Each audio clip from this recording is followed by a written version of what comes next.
இவர்கள் அல்லாஹ்வின் ஆர்மிக்கள் என்று குர்ஆன் பேசுகிறது. உடை என்னவோ இல்லை, ஆனால் மார்க்கத்தை பாதுகாக்கிற பொறுப்பை அல்லாஹ் ரப்பல் ஆலமீன் இவர்களிடம் கொடுத்திருக்கிறார்.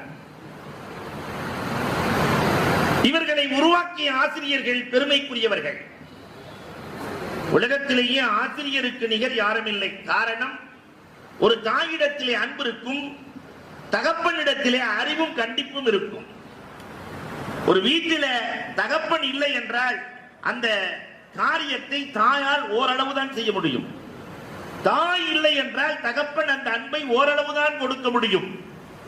ஆனால் தாயும் தந்தையும் ரெண்டும் சேர்ந்தவர் தான் ஆசிரியர். வகுப்பறையில் தாயின் அன்பும் தேவைப்படுகிறது, ஆசிரியரின் கண்டிப்பும் தேவைப்படுகிறது. இந்த இரண்டையும் ஒருங்கேற கொடுத்து உடலை வளர்த்துக் கொடுக்கிறார்கள் பெற்றோர்கள், அறிவையும் உள்ளத்தையும் வளர்த்துக் கொடுக்கிற ஆசிரியர்கள்.